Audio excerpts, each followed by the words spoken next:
911, where's your emergency? I am shot. In the house, man. You have a what?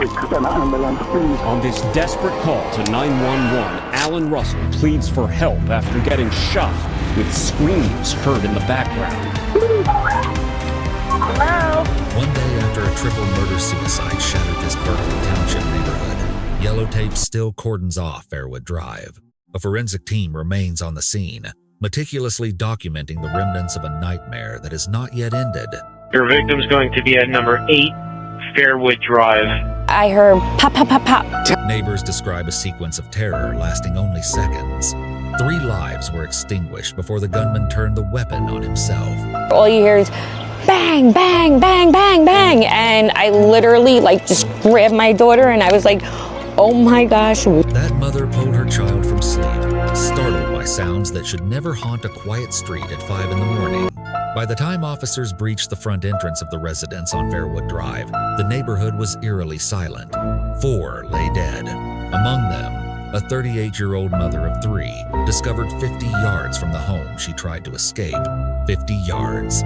This is the tragic chronicle of the Russell family, a story that lingers long after the details emerge. Before dissecting that fatal morning, we must look past the headlines at the vibrant souls behind these names. These were real people with complex lives, deserving of far more than a fleeting segment on the evening news. 61-year-old Alan Russell was far more than just a good man in the eyes of everyone who knew him. Friends and neighbors recall a man of unwavering reliability, someone who appeared whenever a member of the community was in need.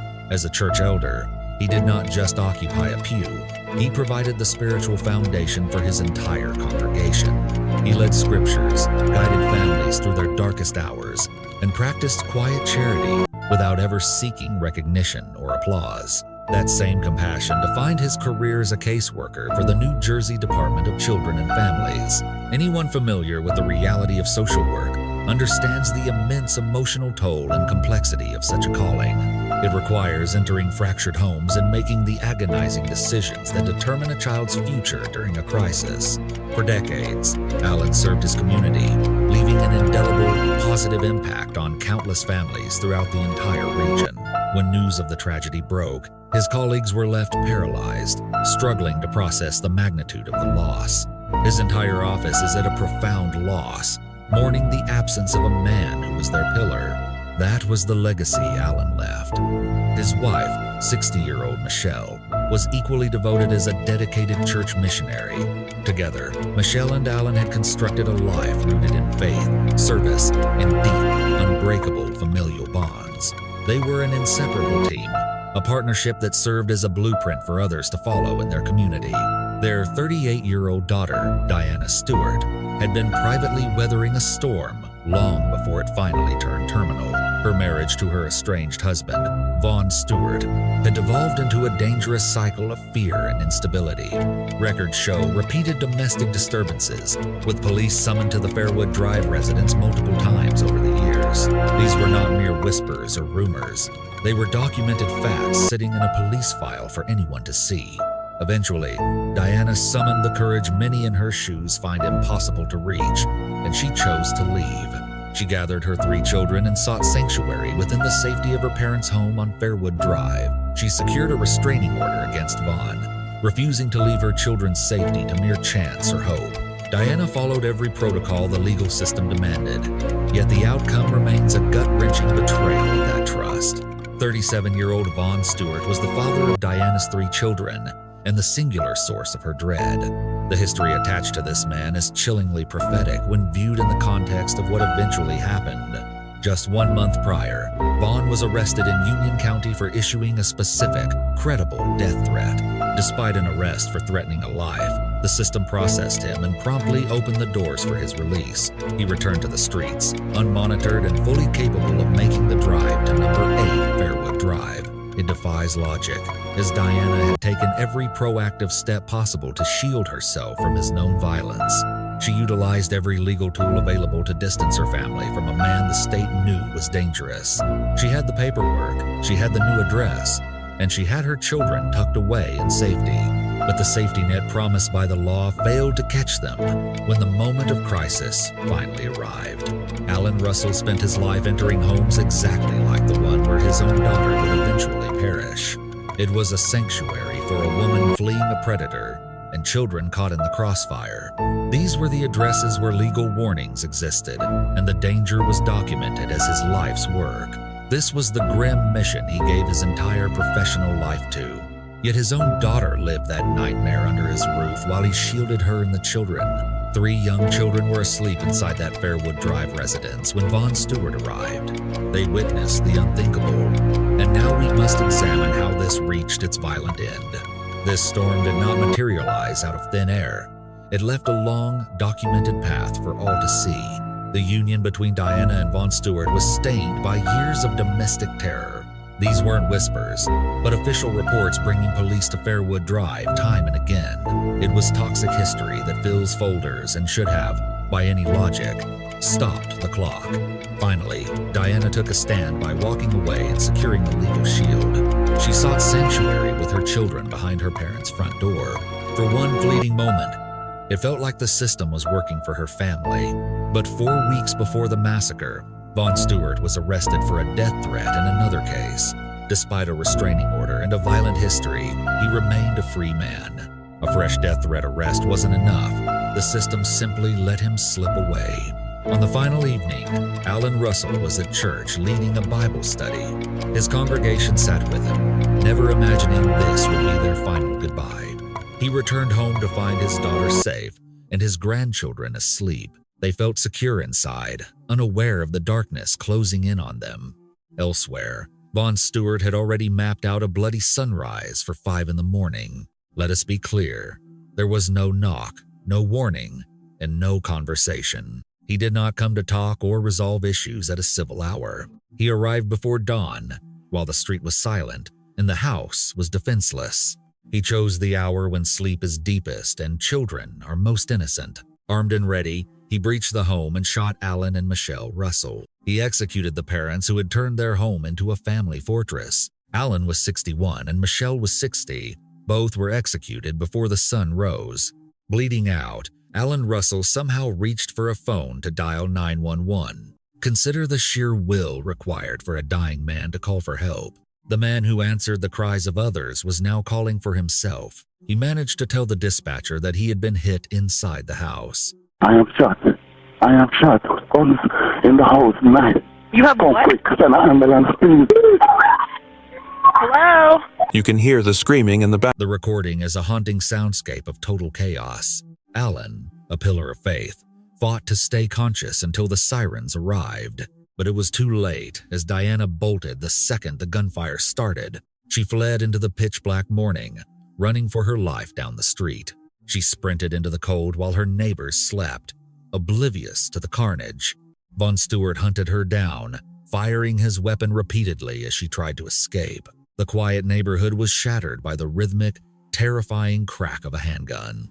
Diana Stewart was 38, a mother who fought for her 3 children. She had the legal orders and a safe house, doing everything to live. She had cleared the doorway and made it to the pavement, almost safe. They found her body 50 yards from the porch, half a basketball court away. She was so close, yet not far enough. Subscribe and share Diana Stewart's story. After the carnage was over, Vaughn Stewart retreated into the home and turned the weapon on himself. When officers breached the front door on Fairwood Drive, they discovered 4 bodies: Alan Russell, Michelle Russell, Diana Stewart, whose remains lay on the pavement down the block, and Vaughn, dead from a self-inflicted gunshot wound. We are receiving harrowing new details regarding this triple homicide. Much of this information is just now being processed by investigators. The authorities have officially released the identities of the deceased. Confirmed dead are 61-year-old Alan Russell, his wife, 60-year-old Michelle Russell, and their daughter, 38-year-old Diana Stewart of Berkeley Township. The gunman has been identified as 37-year-old Vaughn Stewart of Maplewood. Police say Vaughn stormed the house and shot the Russells. He then pursued Diana down the street, firing repeatedly, killing her 50 yards from the home. Diana had been living at the residence with her parents and her 3 young children. Vaughn and Diana were the parents of those 3 children. They had been living apart. The violence erupted just after 5 a.m., while neighbors were still asleep.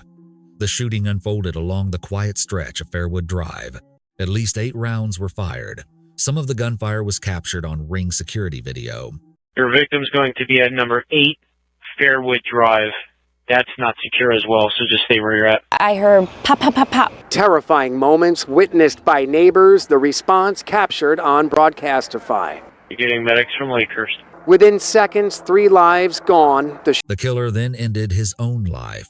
Witnesses describe hearing 5 consecutive shots echoing through the air. And I was like, oh my gosh, what is going on? We were laying in bed, and out of nowhere, there was just rapid, consistent echoing. Of course, we know it's gunfire now. Stunned residents are struggling to process the early morning tragedy. Neighbors like Ashley moved here specifically for the peace. Her first instinct was to shield her child with her own body, uncertain where the bullets were coming from. The reports were deafening.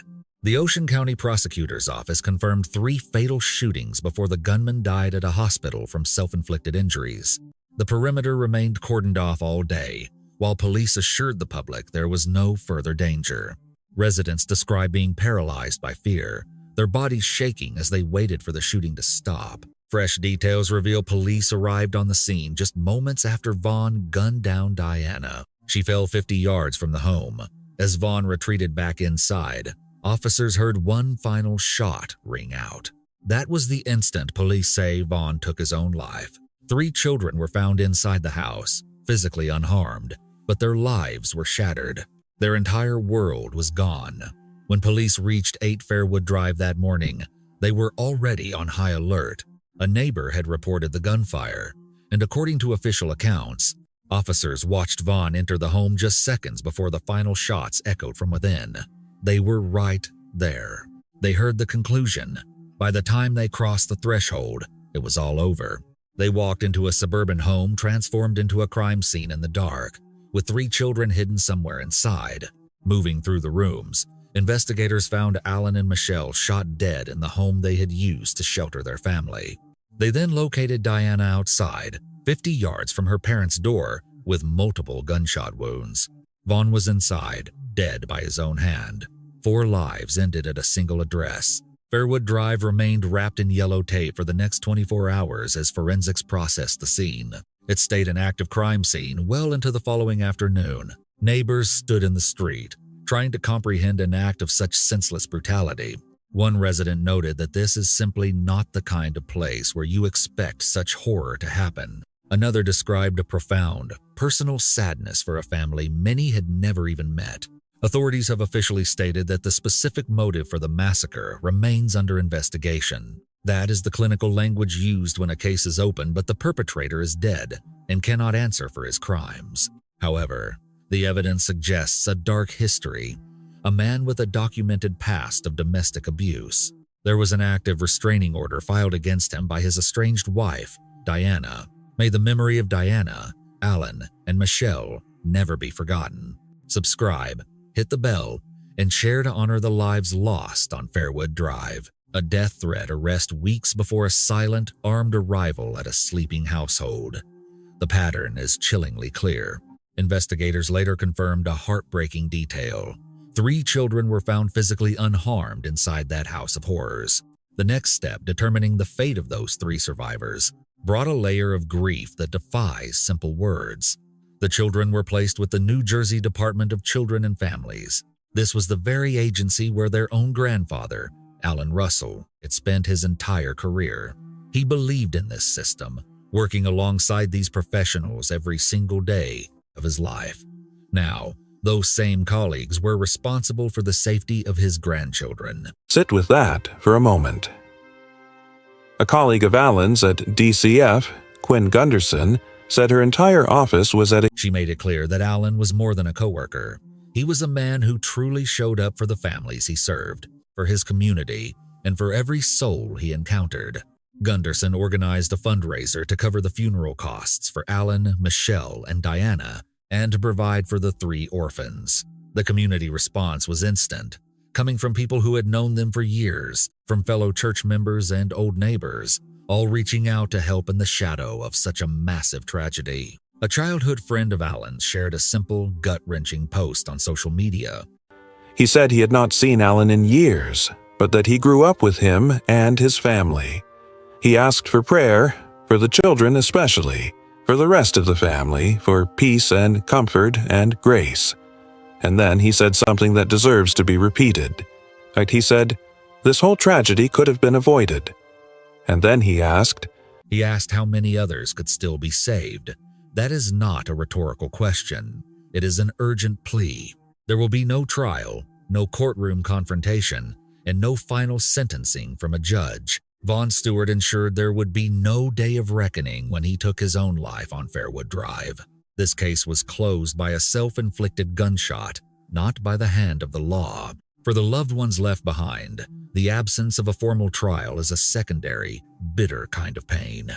There is no verdict to hold, no sentence to provide closure, only a heavy silence where justice should have been. Records show Vaughn was arrested just 1 month before the murders for making death threats in a domestic case. 1 month, he had a documented history and a restraining order filed against him. Despite a fresh arrest and a clear paper trail, nothing stopped the violence that came to Fairwood Drive.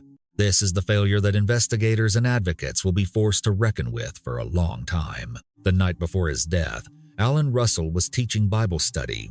His church family says those sessions are forever changed. It makes sense, because people who show up with the consistency Alan did leave a mark that can never be filled. He led with genuine faith and purpose, giving of himself without fanfare. Then there was Michelle, a missionary and mother who opened her doors to her family without hesitation, both gone.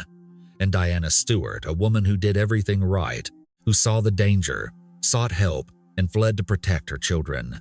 She is gone too. 3 children went to bed with their protectors and woke up in the care of state workers. This story leaves behind a haunting question about what the system actually does when a woman cries for help. Diana had the restraining order. The police had been to the house.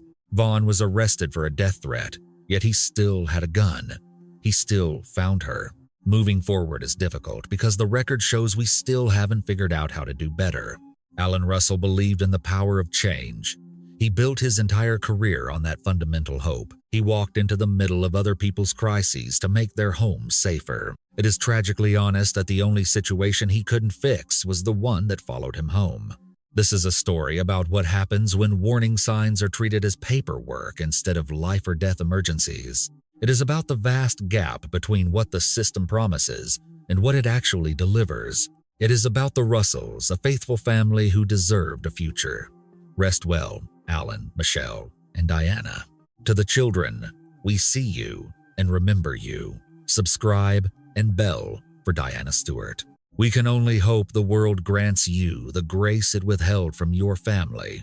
If this narrative moved you, please share it. Real change only begins when we find the collective strength to witness the darkness and refuse to look away. If you are not yet a member of True Crime Tragedies, I urge you to subscribe now. We shed light on the cases often ignored domestic cruelty and toxic bonds where lives were stolen because the world stayed silent. Our mission remains unfinished. Subscribe and hit the bell to honor the memory of the victims.